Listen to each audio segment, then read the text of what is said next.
Hello friends, तो स्वागत है आप सभी का YouTube के ऑनलाइन क्लासेस में। लास्ट लेक्चर में हम स्टडी कर रहे थे करंट डेंसिटी और इलेक्ट्रिक करंट के बारे में। आज अपन स्टडी करेंगे किसी कंडक्टर में कैसे चार्जेस का फ्लो होता है। तो लास्ट लेक्चर की अगर हम बात करें करंट डेंसिटी पे आपको दो न्यूमेरिकल्स दिए थे। तो ये जो न्यूमेरिकल था इसमें क्रॉस सेक्शन एरिया मैंने यहां से थोड़ा सा इसको कर्व काटा गया था तो यहां आप देखोगे ये जो क्रॉस काटा गया है इसका क्रॉस सेक्शन एरिया नहीं दिया गया था आपको। ये क्रॉस सेक्शन एरिया यही बोला जाता है। तो जो ए की वैल्यू मैंने लिखी थी यहाँ a इक्वल्स टू 5 mm²। तो ये क्रॉस सेक्शनल एरिया है, ठीक है। अभी कितने डिग्री के एंगल पे था? 60 डिग्री। यानी एरिया वेक्टर की डायरेक्शन अलो, या अगर हम देखें एरिया वेक्टर की जो डायरेक्शन है वो करंट के साथ कितना एंगल बना रही थी? 60 डिग्री। लेकिन जो ए की वैल्यू है वो क्रॉस सेक्शनल एरिया के रेस्पेक्ट में ही है, ठीक है ना। यानी ए की वैल्यू आपको गिवन है 5 mm²। ओके, और ये डिग्री 60 डिग्री का एंगल बना रही है और करंट आपको फ्लो हो रही है वो पता ही है 0.1 एम्पियर, ठीक है। तो जो हमारा आंसर आ रहा है वो इसके अकॉर्डिंग ही आ रहा है। 4 × 10⁴ जो आ रहा था कि अपन क्रॉस सेक्शनल एरिया आपको जो गिवन है वो हमने 5 mm² लिया है। ओके, एक क्वेश्चन और दिया था, आई होप आपने सोल्व कर लिया होगा, ठीक है। नेक्स्ट, आज अपन स्टडी करेंगे किसी करंट, अगर हम देखें किसी वायर में चार्जेस का फ्लो किस प्रकार से होता है। जब आप किसी वायर पे कोई एक्सटर्नल इलेक्ट्रिक फील्ड अप्लाई नहीं कर रखा, और दूसरा केस अपन लेंगे जब आपने एक्सटर्नल इलेक्ट्रिक फील्ड अप्लाई कर दिया है तो चार्जेस का फ्लो किस प्रकार से होता है, ये आज हमारा टारगेट है कि हम आज ये स्टडी करेंगे। तो आप देख सकते हो हमारे पास ये एक कंडक्टिंग वायर है, ठीक है। अब ये कंडक्टिंग वायर है तो अपन आपसे अगर पूछे इसमें इलेक्ट्रॉन्स हैं क्या? यस, इलेक्ट्रॉन्स भी है, प्रोटॉन्स भी है, लेकिन अपन कहते हैं चार्ज कैरियर्स इलेक्ट्रॉन ही बोले जाते हैं फ्री इलेक्ट्रॉन कंडक्टर्स के लिए। तो फ्री इलेक्ट्रॉन्स क्या कर रहे हैं? क्या मूव कर रहे हैं? आंसर है यस, मूव कर रहे हैं। वो डिफरेंट डायरेक्शन में रेंडमली मूव करते हैं, ठीक है। तो अगर आपसे पूछे कि अगर इलेक्ट्रॉन मूव कर रहे हैं तो इसमें करंट फ्लो क्यों नहीं हो रही? करंट इसलिए फ्लो नहीं हो रही कि एक पर्टिकुलर अपन देखें, एक किसी भी, अगर आप एरिया की बात करो, ये मान लो ये कंडक्टर जो हमारा है, तो किसी भी एरिया की अपन बात करें कि पर यूनिट टाइम में जितने यहाँ पे इलेक्ट्रॉन्स इस साइड में फ्लो हो रहे हैं उतने ही टाइम में अगर हम देखेंगे इस साइड में इलेक्ट्रॉन फ्लो हो रहे हैं, ठीक है। तो इलेक्ट्रॉन्स नेगेटिव चार्ज इस डायरेक्शन में, मान लो 10 इलेक्ट्रॉन्स फ्लो हुए, उसी टाइम पे 10 इलेक्ट्रॉन इस साइड में फ्लो हो गए, तो नेट इफेक्ट क्या आया? दोनों का 0। तो कोई करंट यहां फ्लो नहीं होगी, ठीक है। ये ठीक वैसे ही रेंडमली मूव करते हैं जैसे हमने 11th क्लास में स्टडी किया था कि अगर कोई कंटेनर है और इसमें हमने गैस फिलअप कर रखी है, कोई भी गैस हम भरे यहां पे, तो गैस के मॉलिक्यूल्स क्या करते हैं? डिफरेंट डायरेक्शन में रेंडमली मूव करते हैं। ठीक वैसे ही यहां अगर हम कंडक्टर की बात करें तो कंडक्टर में फ्री इलेक्ट्रॉन्स जो होते हैं वो भी क्या करते हैं? डिफरेंट डायरेक्शन में मूव करते रहते हैं, ठीक है। तो अपन कहते हैं इसमें इलेक्ट्रॉन्स बहुत ज्यादा, जैसे अपन कहें अगर कॉपर की बात करें अपन तो लगभग 10⁻28 to 10⁻29 इलेक्ट्रॉन्स होते हैं पर मीटर क्यूब में, ठीक है। अगर पर मीटर क्यूब यानी वॉल्यूम अगर हम ले 1 metre length, 1 metre height, 1 metre breadth, तो इसमें कितने इलेक्ट्रॉन्स हैं? अपन कॉपर के कितने एटम्स हैं? तो 10⁻28। एक कॉपर के एटम के पीछे अगर एक इलेक्ट्रॉन फ्री है तो अपन मान सकते हैं यहाँ फ्री इलेक्ट्रॉन का नंबर देखो कितना ज्यादा है, ठीक है। अपन को काउंट भी नहीं कर सकते, बहुत ज्यादा, 10⁻28 जा रहा है ये, ठीक है। तो ये इतने ज्यादा इलेक्ट्रॉन्स फ्री होते हैं तो वो रेंडमली डायरेक्शन में मूव करते हैं, इसलिए एक दूसरे के इफेक्ट को क्या करेंगे? वो कैंसिल कर देंगे।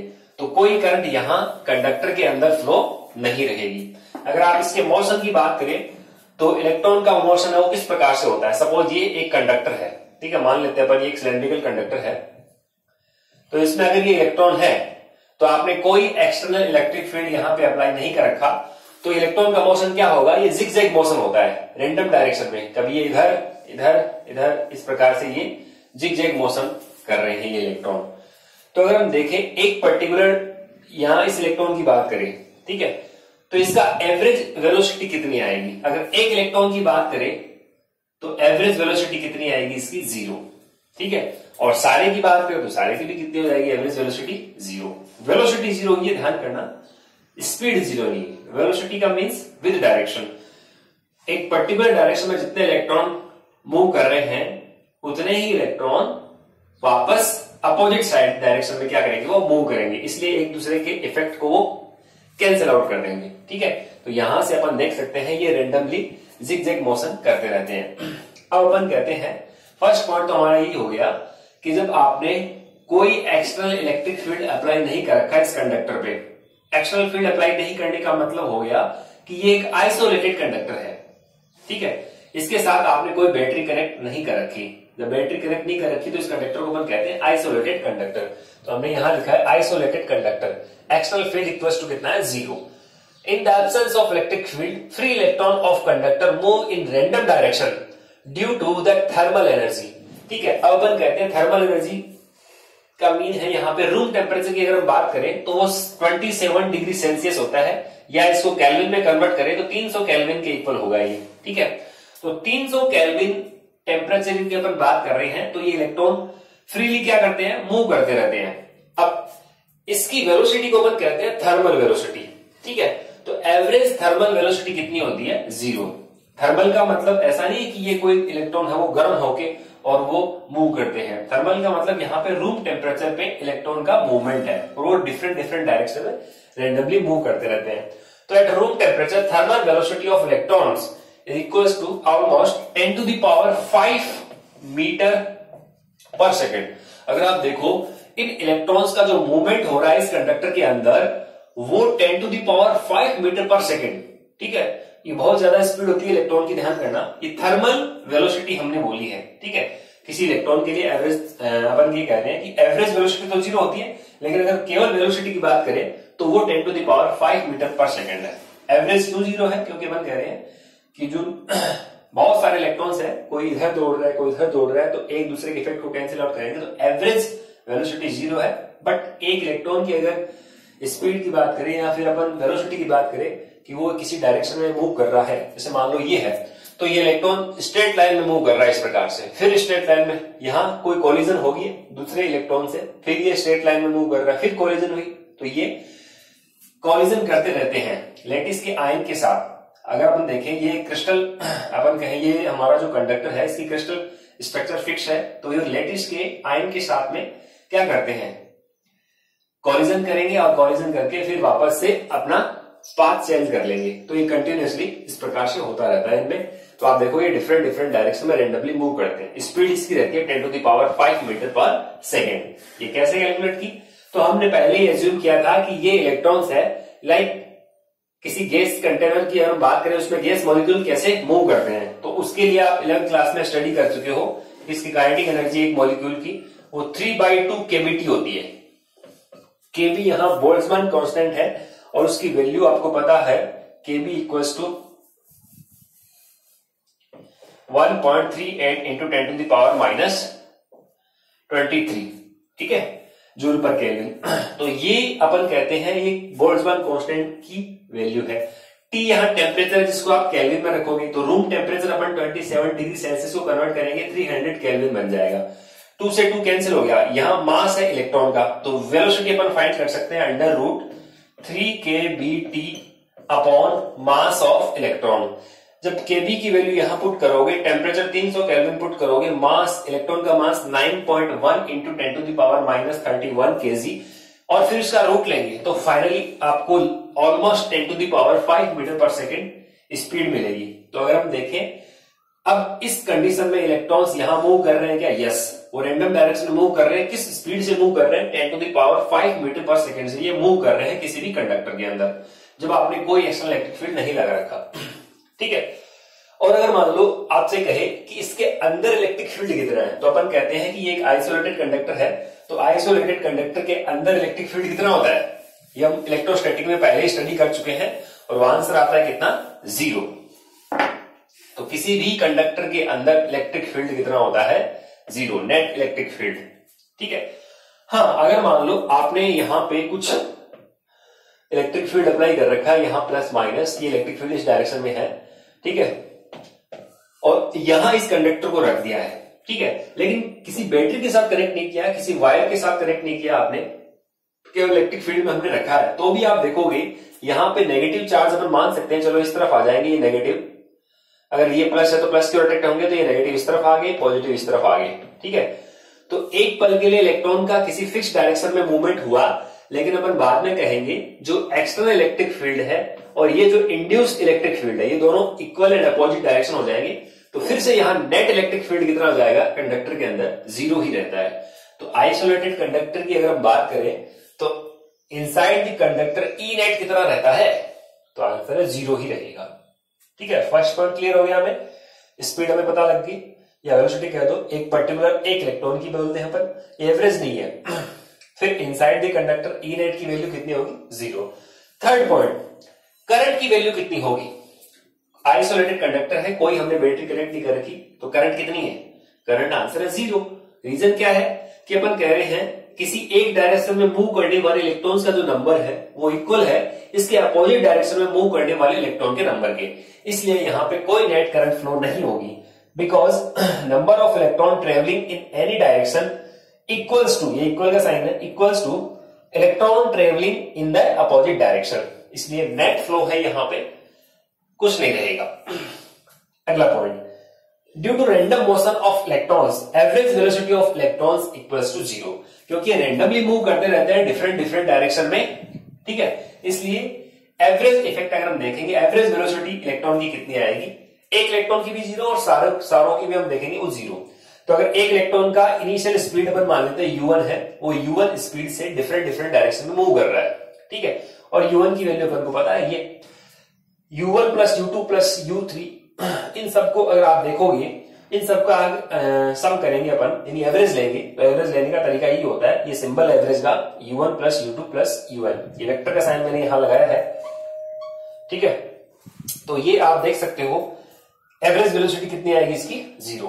तो इसको अपन कहते हैं thermal average velocity equals to zero, but average speed है वो जीरो नहीं है।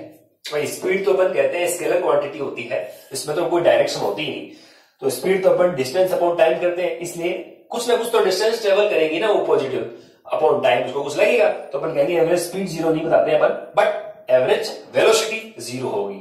वो क्यों है, क्योंकि वो डायरेक्शन वहां अपन को एज्यूम करनी पड़ती है।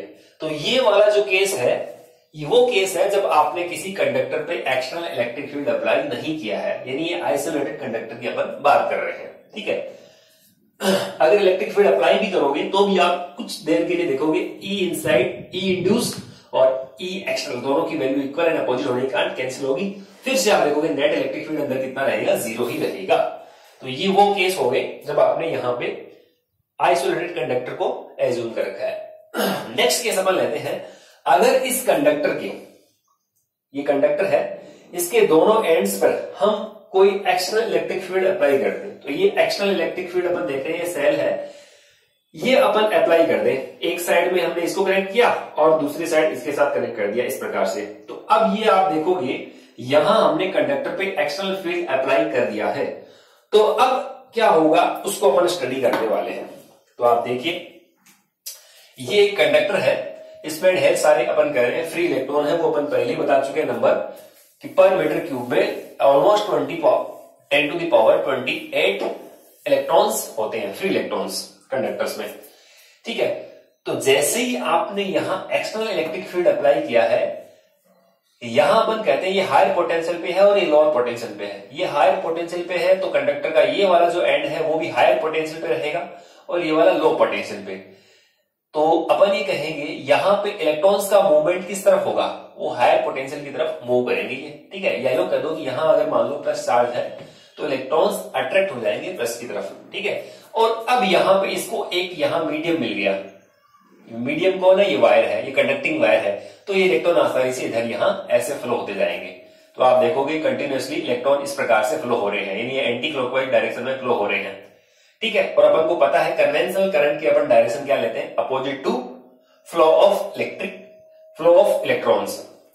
तो इलेक्ट्रॉन्स इस एंटी क्लॉकवाइज डायरेक्शन में अगर फ्लो हो रहे हैं तो आप कन्वेंशनल करंट की जो डायरेक्शन होगी वो आप कैसी लोगे, opposite to flow of electron. तो इलेक्ट्रॉन अगर ऐसे फ्लो हो रहे हैं तो करंट की डायरेक्शन आपकी इस प्रकार से हो जाएगी। ठीक है, ये करंट ऐसे क्लॉकवाइज और इलेक्ट्रॉन्स एंटी क्लॉकवाइज। ठीक है, अच्छा, तो ये इलेक्ट्रॉन्स इस प्रकार से यहां फ्लो हो रहे हैं। वैसे अगर हम देखें एक्चुअल इनका मोशन कैसे होता है, तो अगर मान लो ये कंडक्टर है तो ये इलेक्ट्रॉन्स किस प्रकार से मूव कर रहा था, जब आपने कोई अप्लाई नहीं किया इलेक्ट्रिक फील्ड, तो इसका मोशन कुछ इस प्रकार से था मान लो, ठीक है। अब क्या होगा, जैसे ही यहां आपने एक्सटर्नल इलेक्ट्रिक फील्ड अप्लाई किया है, मान लो इस डायरेक्शन में, ठीक है, तो अब इलेक्ट्रॉन पे फोर्स अप्लाई होगा, क्योंकि आपने इलेक्ट्रिक फील्ड लगा दिया है तो फोर्स इस पे अप्लाई होगा, ठीक है। तो अब आप देखोगे यहां से इलेक्ट्रॉन है वो कुछ मूव करना स्टार्ट करेंगे, ये इस प्रकार से इनका रेंडम मोशन होगा और ये यहां आ जाएगा इलेक्ट्रॉन। पहले जो इलेक्ट्रॉन यहां था, इनिशियल कंडीशन में यहां था, अब ये इनिशियल है और ये वाली फाइनल मान लो, ठीक है। तो इनिशियल कंडीशन में इलेक्ट्रॉन यहां था, जैसे ही इलेक्ट्रिक फील्ड इस डायरेक्शन में लगाया, इलेक्ट्रॉन का फाइनल पोजीशन कहां आ गई, यहां आ गई, तो ये हल्का सा ही मूव हुआ, ठीक है ना। इस प्रकार अपन कहते हैं कि जितने सारे इलेक्ट्रॉन्स होते हैं उनकी टेंडेंसी ये बनती है कि वो against the electric field move करना स्टार्ट कर देते हैं। तो ये इलेक्ट्रिक फील्ड के अपोजिट डायरेक्शन में क्या करेंगे, मूव करना स्टार्ट कर देंगे। तो आप देख रहे हो यहां पे, जिसको हमने जनरल वे में समझने के लिए ऐसा डायग्राम बनाया है कि इलेक्ट्रॉन ऐसे मूव करने लग जाते हैं। सारे इलेक्ट्रॉन तो नहीं, लेकिन अपन कहते हैं ऑलमोस्ट उनपे ये फोर्स अप्लाई होना स्टार्ट हो जाता है। तो ये ऐसी मोशन अपन नहीं दिखाएंगे, इस मोशन को अपन जिगजैग मोशन कहते हैं। तो अपन इस मोशन को कंसिडर कर रहे हैं कि ये इस प्रकार से इलेक्ट्रॉन्स है वो ऐसे मूव करने लग जाएंगे। अब अपन एक इंपॉर्टेंट बात ध्यान में रखेंगे, आपने यहां इलेक्ट्रिक फील्ड अप्लाई कर दिया है, तो ये एक्सटर्नल इलेक्ट्रिक फील्ड है, ठीक है। तो यहां अपन कह रहे हैं ये प्लस है तो ये भी प्लस है, और यहां माइनस तो ये माइनस है, ठीक है। तो इसका मतलब यहां कंडक्टर के अंदर एक इलेक्ट्रिक फील्ड बन गया है। इस कंडीशन में आप अगर देखोगे यहां कंडक्टर के अंदर इलेक्ट्रिक फील्ड कितना था, 0। लेकिन जैसे ही आपने इसको बैटरी के साथ कनेक्ट कर दिया, अब ये आइसोलेटेड नहीं है। तो आइसोलेटेड नहीं है, बैटरी के साथ कनेक्ट है, इलेक्ट्रॉन्स का फ्लो हो गया है, सर्किट कंप्लीट हो गया है। तो अब कंडक्टर के अंदर इलेक्ट्रिक फील्ड की वैल्यू 0 नहीं रहेगी, ओके। अब यहां इलेक्ट्रिक फील्ड अप्लाई किया, इसलिए मैंने यहां ई लिखा है कि ये इलेक्ट्रिक फील्ड है यहां, ठीक है ना। ये एक्सटर्नल इलेक्ट्रिक फील्ड है, तो अपन कह रहे हैं ये ई एक्सटर्नल इलेक्ट्रिक फील्ड ही है, ई की वैल्यू ये इक्वल है। अच्छा, तो ये हमने यहां पे इनको बोला कि ये इलेक्ट्रॉन्स है वो एक्सटर्नल इलेक्ट्रिक फील्ड के कारण है वो एक पर्टिकुलर डायरेक्शन में मूव करने लगते हैं या ड्रिफ्ट करने लगते हैं। इसके लिए अपन एक वर्ड काम लेते हैं, ड्रिफ्ट। तो ये ड्रिफ्टिंग हो रही है यहां पे इलेक्ट्रॉन्स की, और इस मोशन को अपन कह देंगे यहां पे ड्रिफ्ट मोशन। तो ये हमने यहां लिखा है, when external electric field is applied across conductor, the net motion of free electron, free electron का जो नेट मोशन होगा वो इन the opposite direction of applied electric field. जो आपने अप्लाई किया है इलेक्ट्रिक फील्ड, उसके अपोजिट डायरेक्शन में इलेक्ट्रॉन का मोशन स्टार्ट हो जाएगा। This motion is called drift motion, ठीक है। अब ड्रिफ्ट मोशन के रेस्पेक्ट में आप आगे टर्म्स को डिफाइन करोगे, जिसे अपन कहेंगे ड्रिफ्ट वेलोसिटी, जो एक इंपॉर्टेंट डेफिनेशन होती है एग्जाम के पॉइंट ऑफ व्यू से। अच्छा, इसके बाद में अपन रिलैक्सेशन टाइम और फ्री मीन पाथ इसको भी डिफाइन करेंगे। अब अपन 3 डेफिनेशन अपन यहां से नोट करने चाहेंगे। वो 3 डेफिनेशन कौन सी है? फर्स्ट, रिलैक्सेशन टाइम क्या होता है? रिलैक्सेशन टाइम का मीन ये होता है कि अगर हम देखें ये इलेक्ट्रॉन यहां पे ऐसे जिगजैग मोशन कर रहा था, ठीक है। अब जैसे ही आपने एक्सटर्नल इलेक्ट्रिक फील्ड अप्लाई किया है, कुछ इसका मूवमेंट स्टार्ट हो गया है अपोजिट टू इलेक्ट्रिक फील्ड। लेकिन अपन ये देखते हैं कि ये इलेक्ट्रॉन यहां से कॉलिजन करके फिर अपनी डायरेक्शन को चेंज करता है, ठीक है। तो आप देख रहे हो 2 सक्सेसिव कॉलिजन के बीच में जो टाइम लग रहा है उसे अपन कहेंगे यहां रिलैक्सेशन टाइम, ठीक है। जैसे मान लें अपन, आप एज्यूम कर सकते हो कि यहां पे ये इलेक्ट्रॉन है और यहां कोई लेटिस का आयन है। तो ये इलेक्ट्रॉन क्या कर रहा है, ये यहां से आया, इससे टकराया, कॉलिजन किया। अब जस्ट कॉलिजन करने के बाद ये ऐसे मान लो मूव कर रहा है, तो ये यहां से लेके यहां तक मूव कर रहा है, और यहां के किसी आयन के साथ ये क्या करेगा, कॉलिजन करेगा। तो जस्ट यहां से कॉलिजन करने के बाद ये दूसरे आयन के साथ कॉलिजन कर रहा है, तो यहां फर्स्ट कॉलिजन और ये वाली सेकेंड, तो सक्सेसिव कॉलिजन होगी ना ये। इन दोनों के बीच में ये जो फ्रीली मूव कर रहा है ना, ये टाइम इंटरवल बोला जाता है क्या, रिलैक्सेशन टाइम। इसको रिलैक्स मिल रहा है, बिल्कुल आराम से चल रहा है ये, ठीक है, इसलिए इसको हमने कह दिया रिलैक्सेशन टाइम। अब आप देखोगे ये तो डिफरेंट इलेक्ट्रॉन्स के लिए डिफरेंट रहेगा, क्योंकि अपन कहते हैं कितने 10⁻29 इलेक्ट्रॉन्स पर मीटर क्यूब, बहुत ज्यादा इलेक्ट्रॉन्स है। तो फिर हमने इसके एवरेज वैल्यू को क्या कहा, रिलैक्सेशन टाइम। किसी इलेक्ट्रॉन्स के लिए थोड़ा है, किसी के लिए ज्यादा है, किसी के लिए अपन कह सकते हैं और भी कम ज्यादा हो सकता है। तो उनका एवरेज वैल्यू अपन ने कह देंगे यहां पे रिलैक्सेशन टाइम। क्या हुआ कि इलेक्ट्रॉन यहां से आ रहा था, फर्स्ट इससे इस आयन के साथ कोलिजन की इसने, तो फर्स्ट कोलिजन, और फिर जब जाके ये दूसरे के साथ कोलिजन करेगा, वो जो टाइम इंटरवल बोला जाता है वो फ्री पाथ है यहाँ पे, इसलिए अपन इस पाथ को तो क्या बोलेंगे, फ्री मीन पाथ, और जो ये टाइम इंटरवल होगा उसको अपन क्या कह देंगे, रिलैक्सेशन टाइम। तो it is average time interval between two successive collision of electrons in conductor when current flows. जब करंट फ्लो हो रही है तो दो सक्सेसिव कोलिजन के बीच का ये टाइम इंटरवल बोला जाता है। तो ये डेफिनेशन आपको नोट करनी है। अगर मान लो अपन यहां पे टेम्परेचर इंक्रीज कर दे तो रिलैक्सेशन टाइम पे क्या इफेक्ट पड़ेगा, तो वो भी आप देख सकते हो। जैसे अपन कंडक्टर का टेम्परेचर इंक्रीज करते हैं, इलेक्ट्रॉन्स का मोशन है वो जल्दी जल्दी होने लगेगा, ठीक है। और इलेक्ट्रॉन का मोशन अगर जल्दी जल्दी होगा तो कोलिजन जल्दी जल्दी होगी, और कोलिजन जल्दी हो रही है तो टाइम, दो कोलिजन के बीच का टाइम क्या हो गया, डिक्रीज हो गया। तो ये भी आपको ध्यान में रखना है कि जब टेम्परेचर को अगर हम इंक्रीज करें, टेम्परेचर इंक्रीज किया, ठीक है, तो रिलैक्सेशन टाइम जिसका हम सिंबल क्या लेंगे, टॉ, तो ये एवरेज रिलैक्सेशन टाइम कह दो या रिलैक्सेशन टाइम कह दो, ये क्या हो जाएगा, डिक्रीज हो जाएगा, ठीक है। ये कंडक्टर्स के लिए आप ध्यान में रखोगे, टेम्परेचर इंक्रीज किया तो टाउ की वैल्यू क्या होगी, डिक्रीज हो। नेक्स्ट अपन एक डेफिनेशन और लेते हैं जिसे अपन बोलेंगे क्या, free mean path. Second definition, free mean path. अब फ्री का मीन वही है, अभी हमने देखा ये फर्स्ट कोलिजन हुई इलेक्ट्रॉन की, फिर ये यहां सेकेंड कोलिजन हुई है, तो फर्स्ट कोलिजन के जस्ट बाद जब ये अगली कोलिजन करता है, उन दोनों के बीच में आप देखोगे ये बिल्कुल यहां पे कुछ देख रहे हो कि ये जब कोलिजन कर रहा है तो ये कुछ पाथ ट्रेवल कर रहा है, ठीक है। इस पाथ के दौरान अपन कहते हैं बिल्कुल फ्री है, कोई भी आयन या इलेक्ट्रॉन के साथ इसकी कोलिजन नहीं हो रही है। फर्स्ट कोलिजन यहां, सेकंड यहां हो रही है सपोज, ठीक है। तो इन दोनों के बीच का जो ये आप पाथ देख रहे हो इसे अपन कहते हैं फ्री मीन पाथ। और अगर आप देखोगे सारे इलेक्ट्रॉन्स के लिए उसका अपन एवरेज ले लेंगे तो ये यहां मीन लेते ही अपन बोल देंगे ये फ्री मीन पाथ। तो फ्री मीन पाथ की डेफिनेशन भी अपन बना सकते हैं कि फ्री मीन पाथ एक्चुअल में क्या है, ये एवरेज डिस्टेंस है between two successive collision of electrons. तो अपन यहां इसकी डेफिनेशन भी बोल सकते हैं कि it is average distance of two successive collision of electrons in conductor, ठीक है। तो ये भी मैं यहां पे नोट कर दूंगा। फिर इसके बाद में एक डेफिनेशन अपन को और नोट करनी है जो काफी इंपॉर्टेंट है, वो है ड्रिफ्ट वेलोसिटी।